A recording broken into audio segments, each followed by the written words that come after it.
அண்ணன் திருமாவளவன் இந்த கொஸ்டின் கேட்கட்டும். நீங்க தான் ஸ்டாலின் சார் புரட்சியாளருடைய அம்பேத்கருடைய வாரிசுன்னு பெருமையா பேசிட்டு இருக்கீங்களா ஒவ்வொரு மேடையிலையும். உங்களை ஒரு அடியாளாக பயன்படுத்திட்டு இருக்காங்க திமுக காரங்க. அதை மறந்துடாதீங்க.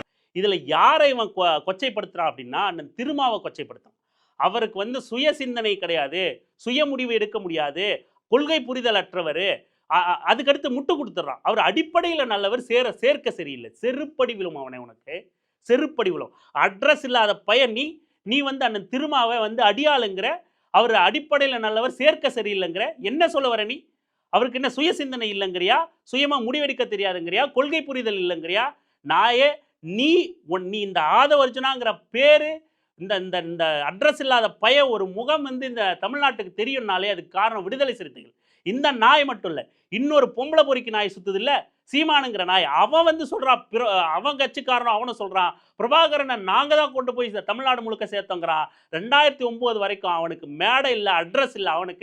அவன் சிறுத்தைகள் கட்சியில மேடையில பேசிட்டு இருந்த வெண்ணவன் தொடர்ச்சியா சீமானுங்கிற பொம்பளை பொறிக்கு பயலா இருக்கட்டும், இனத்ரோகி பயலா இருக்கட்டும், இந்த ஆதவர்ஜுனுங்கிற அட்ரஸ் இல்லாத தெருப்பொறிக்கியா இருக்கட்டும், இன்னும் விசிக அடையாளத்தோடு இந்த மாதிரியான தற்கொலைகளுக்கு முட்டு கொடுத்துக்கிட்டு இருந்த சில புல்லுரிவுகளா இருக்கட்டும், எல்லாரும் பயன்படுத்திக்கிட்டது விசிகாவை.